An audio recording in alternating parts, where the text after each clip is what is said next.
everyone, and welcome to the first episode of Joshi Wrestling Island.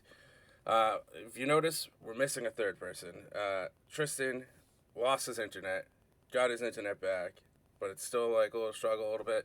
So he'll be joining us on the next episode. With me, as always, is our other co-host, Dan. How you doing, Dan? I am doing well, I suppose. You didn't seem too sure about that, my friend. You did not seem too sure about that. Well, I mean, full disclosure, I had a bathroom visit right before we. Okay, we don't need to go into that too deep of details there, my friend. So we were originally going to start this last weekend, just before we were probably going to record the day after of the Marigold final, and we're going to talk about 2 weeks ago shows. But with Tristan's internet issues, and then I had something come up, and then the next day, I don't even know, Sunday I had to work, and Tristan's internet still wasn't working. So we're now doing this today, and we're just going to talk about the Marigold final. I'm going to be honest, I haven't watched any Stardom. The Stardom live shows from the past weekend. I honestly don't know if I will. Me and Stardom are not on good terms right now. I do not like Okada's booking. I haven't liked it at all.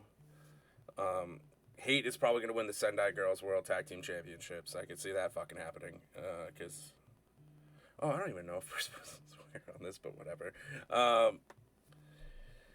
So, let's see. All right, so the Marigold final show for the Grand Prix. We had a pre-show match, which was a three-way of now Ishikawa versus Komomo Minami versus Myla Grace, which I'm pretty sure Myla Grace won that match. Myla Grace won that match, yeah. It was pretty good. Now is still, like, extremely over with the crowd. She's eventually going to start picking up wins. I don't know if she is the correct weight yet for the Superfly title, but if she is, I would love for her to go after Natsumi for that title. I think it would be a great match, besides just having Misa constantly challenging for that title, but Victoria Yuzuki is actually going for that title in their next show. I think either the October 5th show or the October 7th show, where there's going to be two title matches on that card, which is the tag team titles will be on the line, and the Superfly title. No information yet. They're defending against Twin Towers for the second time. Yeah, for the second time. It'll be good because these three girls have been on the outside this entire tour because they weren't in the tournament. Yep. So now they're going to mix it up with the girls that've been in the tournament this entire time. So it's gonna be good, and it's gonna be able for them to show, like, just because you're in the tournament and we're not, doesn't mean you're better than us. You know, like, we'll show you how far we've come during this whole time too. So it's gonna be good. I'm actually excited to see what, at least now, and Myla can do against some of the people in the tournament that just kind of went away from everyone else and got better too. So it'll be interesting. Komomo, I feel bad. Like, she's been putting in a lot of work. You can see she's improving. You can see that she's improving. So we'll see what she can do against others. I also feel bad for a couple of the others that haven't really been on the card, like Rhea, Rea. I feel bad if I'm not. She's saying. hurt, right? So. Oh, is she hurt? I didn't see if she was. She's hurt. If she is hurt, then never mind. Excuse me on that. And then the other Komomo hasn't really been on the card either. But then we got the new actress wrestling girl is going to be debuting too, I believe, soon. So that's good. Like, Marigold has a lot of trainees coming in, just not a lot of big names outside of Sarai, Utami, Mai Sakura, Mirai, Bozilla. I gotta exit out of Facebook if that's gonna be coming up. But it's good for them with all the trainees that they're getting, and it's gonna be exciting. I think Marigold has this, like, excitement, this new promotion feel that, like, if you watch the Marigold final, they had a massive crowd for that final. They had a massive crowd. Meanwhile, Stardom was at Gorokan Hall, and they also had a massive crowd. it's good to see Stardom keeping up, having a lot of people show up, but I just feel like after a while it's going to go down again. Anyways, off to the first match. The first match was a Dream League participation match. It was Natsumi versus Chika Goto. Neither of them were going to win their leagues, but it was interesting to see what would happen. Well, I mean, like, Natsumi's the champion with Superfly, so I don't know if Chica's 100 kilograms or not, but she might be a little bit above it because she's taller. She's very tall. And, but it was a good match. Chika, it seems since her tag team match with Nane against Saray and Arise, it feels like she just like kind of regressed a little, if that makes sense. Because like she kept botching a lot after that match, and it's just like you just put on this phenomenal tag team match against Saray and Arise with Nane, and then you go wrestle all these other people, and it's like you're botching. What happened to that person that was with Nane going up against these two massive stars? Like, what happened to this person? And I felt she did very good against Natsumi, and she wasn't botching her little butt moves that she always does, that she's stealing from oh my god, what's her name on NXT? I can't remember her name right now. I just woke up. But overall, I thought it was a good match. Hip attacks and stuff. All her hip attacks. Yeah, well, Natsumi wins, which puts her at 3-3-1 with 7 points, and Chika is one of what, 3, who ends up 1-6 with 2 points. You know, I felt bad for her, but you know what? At the same time, you gotta take it with the. I mean, someone's gonna be at the bottom. Exactly, and there's 2 others that are on the bottom with her. On our next match, we had Victoria Yuzuki versus. How do you say her name? Like, I'll feel bad if I say it. Nori, I believe it was Nori. Okay. Nori had a chance if she would win this match. There were ways that things could have happened that she would have won the block. Yeah, if Nori defeated Victoria Yuzuki, she could have eventually won this block if Utami lost. If Utami lost, Nori could have won this block. Even if Koki Amare won, I still think if Nori won, she would have went on to win the league and gone on and versed whoever would have won the Star League. If Nori wins and Koki wins, Nori wins the block. If Nori wins and Utami wins the block because of the head-to-head. Yeah. So it was. Victoria Yuzuki got the win. Victoria Yuzuki pulling up the upset, which we all know. Victoria Yuzuki has really only been wrestling for like 7 months. They'll say 9 months, but since she took like a 2-month break because they were waiting for Marigold to get off the ground, it's really been only like 7 months, especially if you listen to when Sonny talks about it all the time on commentary. Sonny will be like, well, you know, she's been wrestling for 9 months, but actually it's been 7 months. Victoria Yuzuki is definitely the future face of this company. The ace, I should say, of this company. She is very good, very talented. She just constantly improves every match she's in. And this match was very good. It was a very good match. It's when everything really started to pick up, in my opinion, for this show. And yeah, Victoria Yuzuki was able to pull up the upset with, I'm pretty sure, a roll-up pin against Nori and to beat her. I mean, there's only one more match on this entire show that doesn't matter. Quote-unquote, doesn't matter. So, it is funny that they did all the Dream matches, and then they did all of the Star matches. Yeah, which kind of should have been our hint that who was going to be going to the final, if we think about it. Then we got onto our third match, which was Mirai versus Nagasa Nozaki. Nagasa Nozaki over here being a little bit of hate Just bringing on the hate over here from Stardom over to into Marigold, even though Nagasa is not in Stardom and everything like that. It's they've been out. They were outside for most of that match, if I remember correctly. They were outside wrestling for most of it, and a lot of throwing people into the chairs, a lot of wrestling into the bleachers, a lot of wrestling onto the platform. Jackie, of course, decided to get her wolf butt into this match. And so it was pretty much Mirai versus two people this whole match. And the match ended up ending in a double countout, which meant no one got points from this match.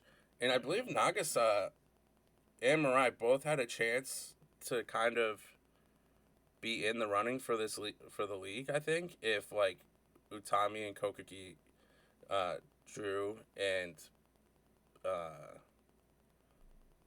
Nori lost. So I think they both would have had a chance to at least gotten close to it, but I don't think they would have been able to win the league. So it was a typical Hatman move over here. Had a double count out. We got a double count out. Double count out. It's also like the third longest match of the entire show. Yeah, it was a pretty long match. That match was long. So it was 15-minute match, went to the time limit. So yeah, pretty long match. And then the final actually went beyond 15 because there is no time limit for the final. So yeah, which was a very good match. I can't wait to actually talk about that match. That was a very good match. Then the fourth match, we got Utami Hashishida versus Koki Emery, the Emesis Butterfly. Whoever wins wins the block. Can we talk about how improved Koki has gotten throughout this whole tournament? It's like she's found another gear, like another level, and is just improved significantly. Like I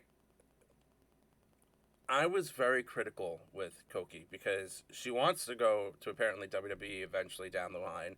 She wants to do all these things. She wants to be a better wrestler, but it just felt like she wasn't improving at all to me. It just felt like she kept taking a step back. There'll be like one very good match, and then all of a sudden it'd be a giant 2 steps back, and it just felt like she wasn't improving. And then this, the tournament comes, and she starts showing that she could be very good, and it seems like she started taking her training very seriously. And then she added the RKO to her moveset, which I thought it looks more of a cutter than it is an RKO. But the announce team on this show, the Japanese announce team, we didn't have English commentary, said RKO, and it threw me through a loop because I was expecting it to be like to say cutter or something.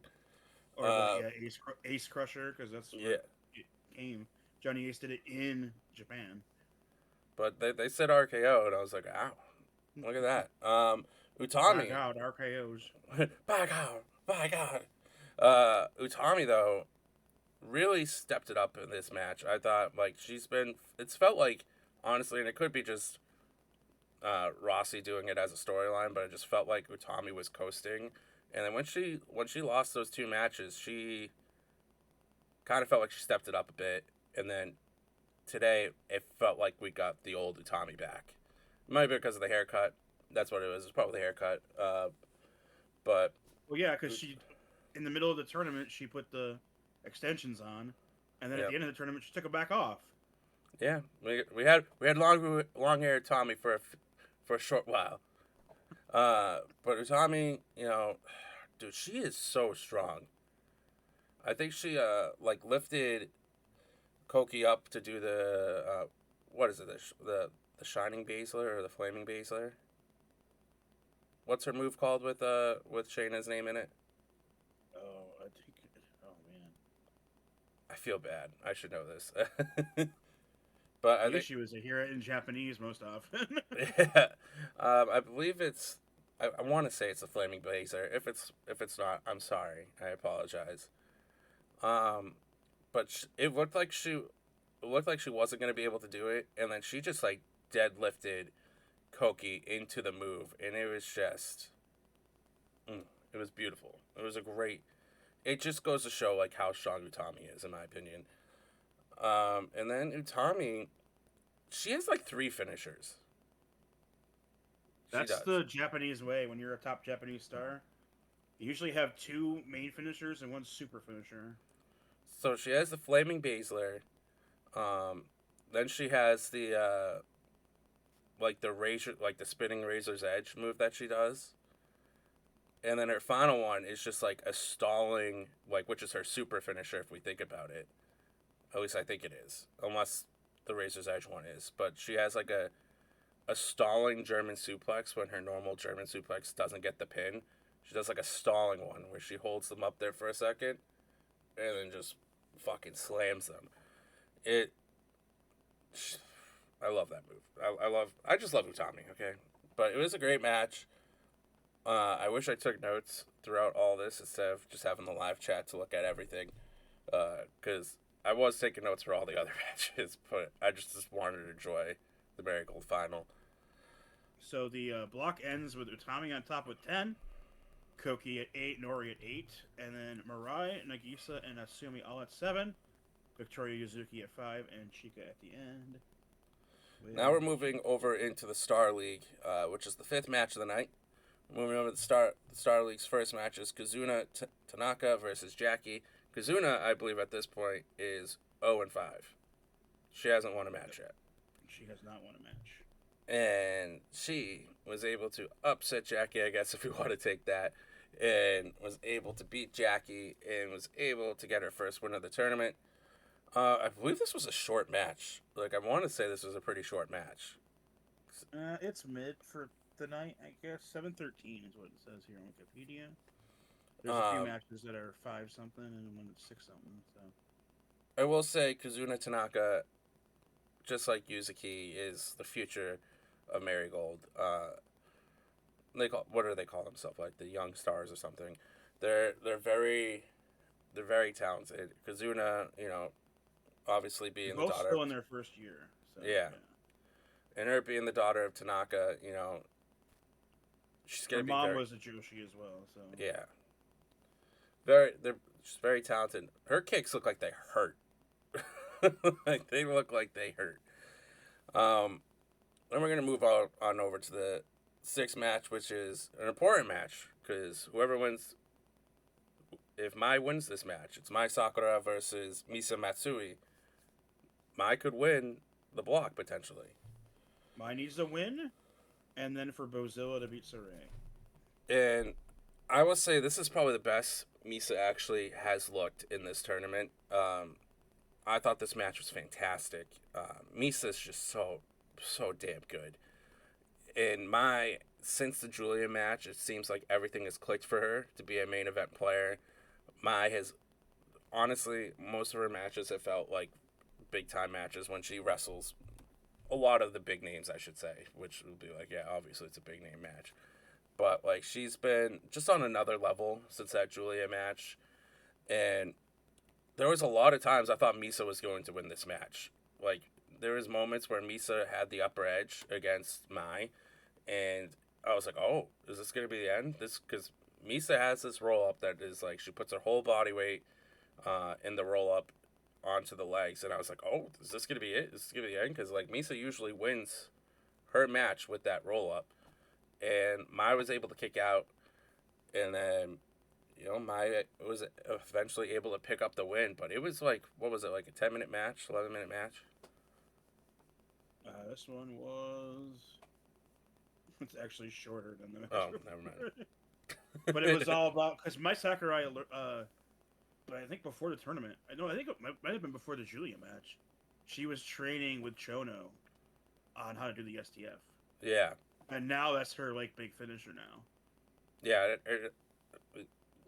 it's definitely her big finisher now, and then also with the Emerald Flosion too. She took that from Julia. That's been her other finisher.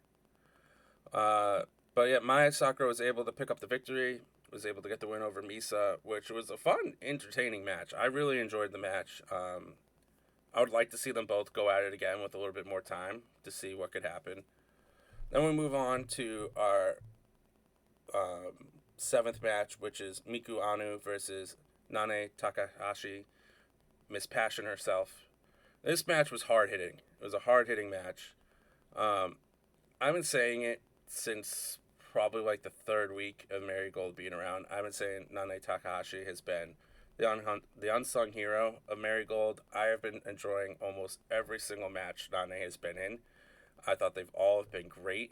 I'm not giving them 5 stars, but they've been like fantastic matches. I've enjoyed almost every single match, and it feels like the passion has been, the youth has just been injected into Nane since she's joined Marigold, and it seems like she's found her pace again at being like a top star, and I've honestly enjoyed a lot of her matches. I hope we get a Nane versus Saray World Championship match, because that match was phenomenal 2 weeks ago. Well, Nane gave up her ownership, I guess, of Seedling, is how it's pronounced. Yeah, that's what I've been seeing, is that she supposedly actually gave it up. Yeah, she was like the main owner, and when she was doing predominantly Stardom last year, but since Marigold came around, she seems that she's been all in on Marigold. Well, it seems like she's signed, I guess. I mean, she's their head trainer with Utami. Like, those two have been doing all the training at the dojo with Yuka and everything. But overall, great match. Miku Anu, I can't wait. What do you think? Who do you think is going to be her first title defense? Do you think it's going to be Nane, since it's going to be Bozilla with Saray? Well, let's see. How many? Well, let's see. She lost. She scores 9.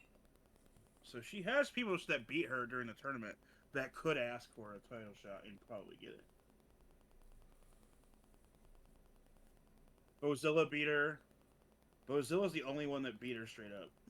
See, that's who I thought they were going to set up to be her next challenge. Chiaki's one win was against Miku? Was against Matsui, yeah. But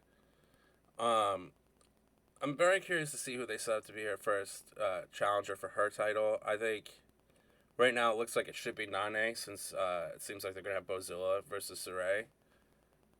Probably on their next like big show. Okay. Sorry. And I'm looking at this grid, and it's like messing me up. Yeah, Bozilla is the only one to beat her straight up. So when Bozilla beat her, I thought they were setting up for Miku Bozilla for the United National Championship. That's what I thought was going to happen, and they hinted at it on commentary too. Bozilla also has a claim at a world title match that she actually is getting on the but asked by Suri after the show. So the next match, which is the final Star League official match, which is Saray versus Bozilla. In this match, this was a great match. Bozilla really brought it. Saray really brought it. It's Saray. She's probably the wrestler of the year, at least for the women's side, in my opinion. She hasn't really missed on any of her matches that I've watched. But I thought Saray was going to win. I thought we were going to get Saray and Utami in the final, and we did not get that. Bozilla was a pile driver followed by a power bomb. Was able to get the victory over Saray with that combination, which is a deadly combination if you think about it. Pile driver and then into a power bomb. Bozilla's huge, and Saray is one of the smaller competitors. But it was hard hitting. Like, there was moments where I was like, someone's gonna get hurt from this. Like how hard hitting it was for both of them. I think it went to like 12, 13 minutes, 14 minutes. Bozilla Saray 9:30. Never mind. One of the longer matches, making it the third longest block match on that show. I've just been way off on these times. But Bozilla won, and after they had a little incident where Bozilla just took the Marigold World Championship and was holding it up and trying to keep it away from Saray, and the backstage interview, Saray pretty much said she felt like she was embarrassed, and first loss in Marigold. and it's only her second singles loss of the year. Her only other loss came from Mayu Iwatani. For the IWGP title. Yeah. Yep. So now we got that set up. We're gonna have Saray versus Bozilla for the Marigold World Title. I don't think they announced when it's gonna be yet, but they did announce it's going to happen. And then we go on to the real main event, the final. Yeah, so that means Mai Sakurai won the block. Yeah, sorry, I should have added that. Which means we got Mai Sakurai versus Utami Hashishita. In this match, if I don't know even how to explain it, like, really. Like, it felt like if Utami lost, it was just like, where does she go from here? Like, does she go, like, how does she get back to that main event player? Like, to be the ace of Marigold, even though we all know the ace of Marigold is clearly Saray. So it's just, the match was hard hitting. There was several moments from the match where you're like, you didn't know who was going to win. Like, there was times where I thought, wow, Mai actually might pull this off. Like, Mai might win this match. When she had the STF on Utami, STF around her neck, and she's like, coughing and stuff. And like, Utami looked like she was going to pass out. Like, legitimately looked like she was going to pass out. I was like, oh, this might be the end here. Like, this might be the end of the match, and we might have Mai winning this whole tournament, and it's going to be Mai versus Saray for the Marigold World Title at one point. And then Utami where I'm just like, please don't, like, please kick out on time. Like, please don't, like, get your win knocked out and, like, not realize that you're actually at a 2 count and not the 3. Which it almost happened like 3 times in this match, by the way, because just like, no, this is so good. This is one of the best matches of the entire tournament. To end it, just don't fuck up the finish by getting knocked out or your win knocked out or whatever, and missing one of the counts or something. Which, if some of you don't know, Rossi Ogawa is implementing more of the Western style rules when it comes to counting. Now 3 counts aren't going to be like, if you watch Japanese wrestling, it's 1, 2, and then like the 3rd count is like, oh, they kicked out. Now it's like, the count is going to be like how WWE and AEW and all them do it. It's 1, 2, 3. Like, if you're not there for that 3 count, they're kicking out. They're not, and you're not kicking out. The match is going to be over. And like, the count out is also now going to be. It's still going to be a 20 count, but it's gonna be not going to be like stalling or like, hey, whoa, what's going on here? What are we doing? Yeah, you've seen some of those where it would be a 20 count before the referee starts counting to 1. Yeah, it's like, whoa, this is like a 10-minute match outside the ring here. What's going on? So there were several moments where they both like took some big moves, and you're like, uh-oh, are they gonna be able to kick out of this? Because like they look drained. And yeah, they both had a match earlier. And they both had a match. Had a good hour or so between her match, but so she had to stay limbo. Like she probably had to stretch a couple times. That's the thing, right? Is you had the time to recoup a little bit, but you get cold. Yep. You have to re-warm up. You have to pre-game yourself all over again. You gotta stay hydrated and everything. Whereas Mai only had to wait about like 20 minutes for this match, so she was still relatively warm. Probably only had to stretch for a little bit to make sure she was all good for this match. You okay over there, Dan? You're like shaking. Just making sure you're all good over there. My ADHD. I can't get up and move around, so parts of my body move for me instead. Yeah, that's why I'm fucking moving all around too, man. But the end-up winner of this match was Utami Hashishita. She is your Marigold Grand Prix winner. And at first, when the tournament first started, I was like, he's not going to have Utami win. I didn't think she was going to win, and then No, she I was able. figured Tommy the whole way. The whole way. I originally picked Utami, but it was just like she lost the first two matches, and I was just like, what is Rossi doing here? Like, what is the game plan? And then you slowly started to see it. She started to pick up wins. And then the Nori match happened, and then she won that match. And you're like, okay, this is a story of Utami finding herself and trying to get back to that main event level. And she did. She delivered, and she absolutely, this match was the best match probably of the tournament, I think. Probably the best match of the tournament. It's definitely up there. And now we get to finally have, hopefully, if Bozilla doesn't win the title off of Saray, but we're going to get Saray versus Utami January 3rd. That has been announced. That is going to be the match. Well, it's Utami versus whoever the champion is, but in my mind, it's going to be Saray. Like, there's no way you do not have this match be Utami versus Saray for the title. Which could have some interesting stuff happening after the match, by the way. Because we don't know how long Mayu Iwatani's contract is with Stardom. When it was first reported that she had a different contract than everyone else because of her movie in Stardom, it was said to be, it could be another 9 months that she has on her contract, which would put her at around this time of her contract being up. So it would be interesting to see. I'm still on the Mayu Iwatani's coming to Marigold. There's really hasn't been a change in my mind that she's not going to come.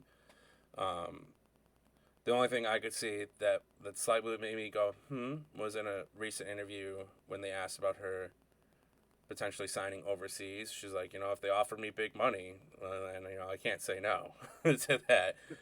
And that was the only thing I was like, I don't think she'll go to AEW or WWE, but it made me go, okay. But I still think she ends up in Marigold. I think that's who EO wants to verse at next year's Summer Destiny, and I think that's who she told Rossi she wants to wrestle. So I think it's not an if, it's more of a when Mayu shows up, in my opinion. And I think that January 3rd date could be pretty interesting, in my opinion, for it to potentially happen. But anyways, what was your thoughts on the whole Marigold Grand Prix? What'd you think? That was a really good tournament.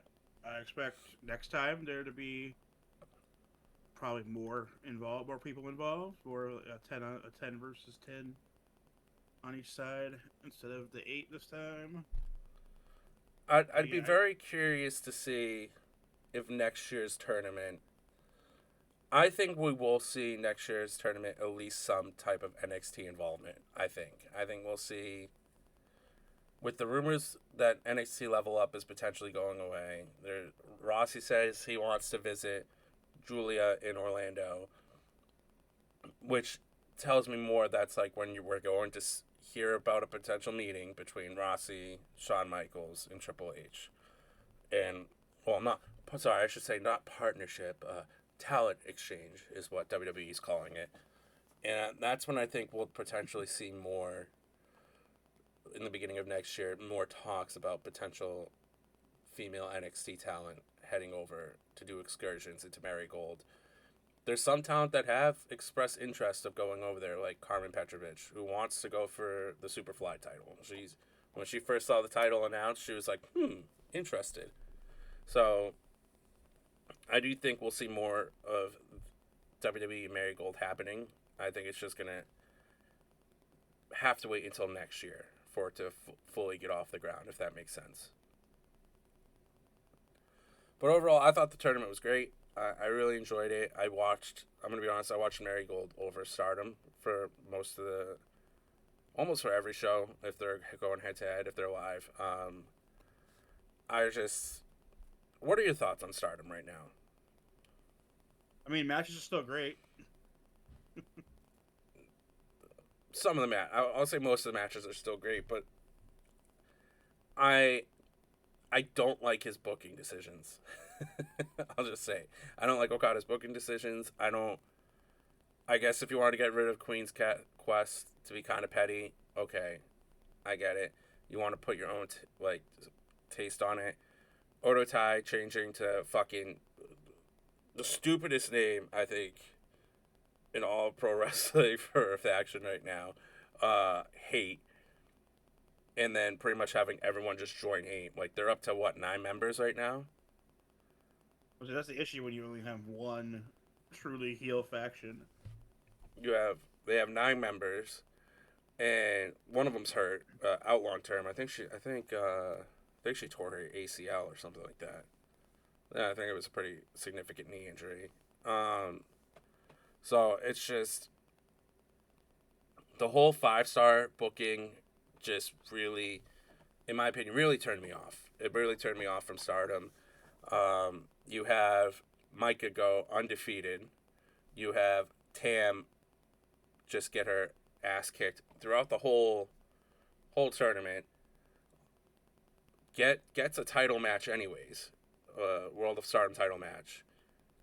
Has a bad knee throughout the whole tournament, and then beats Tora for the title. I think that is the stupidest booking I've seen in a long time. I personally will never understand it. I know some people are like, oh, this is great. You're fucking blinded, in my opinion. This is coming from someone that... I've only been into Joshi Wrestling for a little over a year and a half now. And I think it was the stupidest booking decision I've seen come from Stardom so far. You make Micah's reign look useless. Makes Micah look weak. Makes Tora look weak. That she lost to someone on one leg.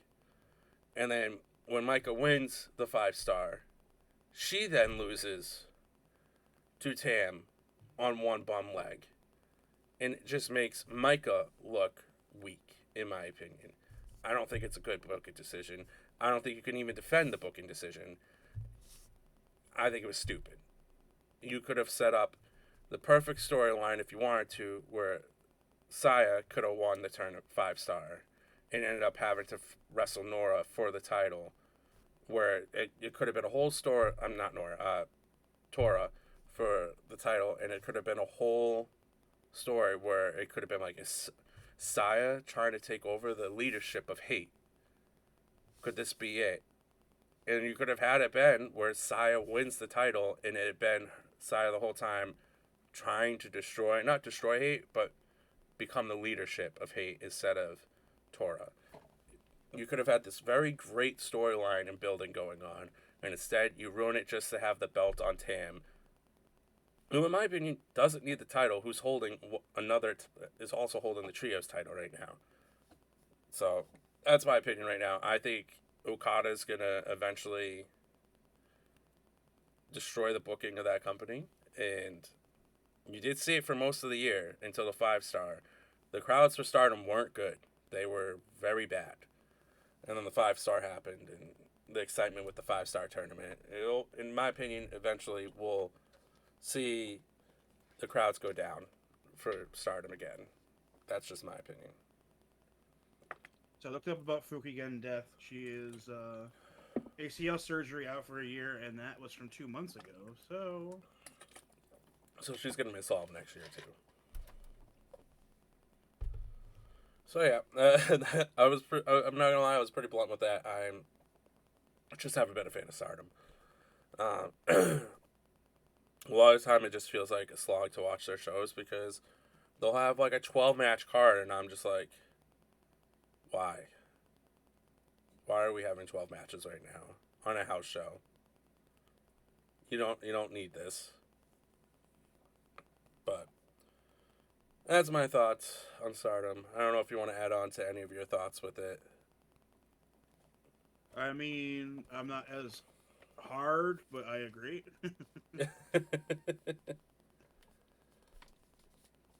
Anyways, sorry, go ahead. Yeah, if things aren't better by Mania time when they're looking to head into America, there might be a change. We'll see. I We'll know. see how Tanahashi feels. I mean, I'm hoping to go out to Mania. I'm hoping to see Marigold out in Vegas. I already told our buddy Sean that if we get tickets, like I'm getting Marigold tickets. Like we're going to see Marigold. I'll probably get Stardom tickets too. Unless they're on the same day, then probably not. Probably not. I'll probably just go see Marigold instead. I will add, we for the most part with our podcast, we're just mainly going to be talking about Stardom and Marigold. Because if we involved all the other promotions like TJ, PW, and Sendai Girls, and Seedling, and Ice Ribbon, and Actress Girls, I'm gonna be honest with you, folks. I already watched all of WWE's products, and then watching Marigold and Stardom. That is a significant amount of time of wrestling. Even though I work overnights, I can't. I'll burn myself out. I would burn myself out of watching all this wrestling. So we're just gonna stick with Stardom and Marigold, with an occasional TJPW show and Sendai Girl show and Seraism. So just want to let you all know that our main focus is going to be those two shows and then whatever else we feel like watching. But yeah, I think we should end it there. What do you think? Yeah. You know, we mainly talked about all Marigold at the end with a lovely rant from me about Stardom. We're gonna try We to. have Sukiban next week Oh, we got Sukiban next week. on the 10th. We'll also talk about Sukiban. We'll talk about Sukiban too because why not? I always enjoyed the show. That will probably be an early show. That will probably be an early show because it's going to be in England. It's next Thursday is the Sukiban show. Do they have a time yet for it? Let's see here. There's not a time on the flyer, but the doors open at 1900 hours, which for us is 5 hours earlier than that. So if it's 7 in UK time, that means it'll be 1 o'clock 2. for us. 2. 2. 2 for us. So I'll be Starts asleep. at 8. So yeah, it'll be 3 o'clock for us. Till 3? Okay. I'll wake up a little bit early for that. I'll wake up a little bit early. So yeah, we're gonna not this weekend show, but next weekend show. We'll probably have Sukiban to talk about too. So yeah, we're gonna end that here, folks. I hope you enjoyed our lovely rambling. We're only gonna get better as time goes on. This is our first show. We'll have Tristan with us next. I'll make sure to take plenty of notes of what I like about these shows. I'm just saying, if last week happened, if last weekend's show happened, I had plenty of notes and notes for days and notes for the shows. But unfortunately, I have the greatest notes. I have the greatest notes. Everyone knows my notes. Everyone knows that I have the greatest notes. Okay, people. But no. I'll make sure that I'll have my notebook with me and I'll be able to take notes. So First episodes are always awkward. I've been in the podcast game for a very long time. Even when Chris and I do a new show, it's a bit awkward. So we're getting into the flow of things, and then we're gonna have Tristan with us too. So I hope you guys are excited. We're excited. I can't wait to keep doing this. It's gonna be so much fun. Signing off from here on the Joshi Wrestling Island show, brought to you by Pone, everyone. If you haven't noticed by on it, Pro Wrestling Nexus, which is our Discord, not my Discord, it's Matt J's Discord, but I am one of the head mods on there. Please feel free to join us. We'd love to have you. We have our own Joshi Wrestling thread where we all just talk about all Joshi stuff. Please come along, come join, have fun. That's all we ask for. It's just to have fun. Just don't be. I can't say negative because I was pretty negative on Stardom. So. Don't be a creep is the main thing in the Yeah, don't be a creep. All right. Don't be a creep. You know what? Just a mass general announcement. All right. We know the Joshi Wrestling women are beautiful, but don't be pardon my language, but don't be fucking weirdos, okay? Don't be weirdos about it, alright? Just enjoy. Enjoy the show. Enjoy the wrestling. Enjoy what they bring. Like, Mayu, for instance. We all know she's a fucking chicken brain. Enjoy her antics. Have fun with everything, is all. Just don't be a creep, okay? Don't be a creep. And with that said, you got any last words there, Dan?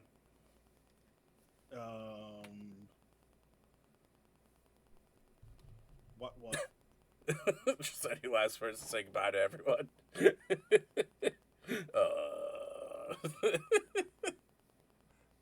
Encyclopedia. Alright. You guys have a wonderful day. Have a good weekend. Have a good week. Enjoy your time. Love everyone. Love each other. Peace and love, See you guys later.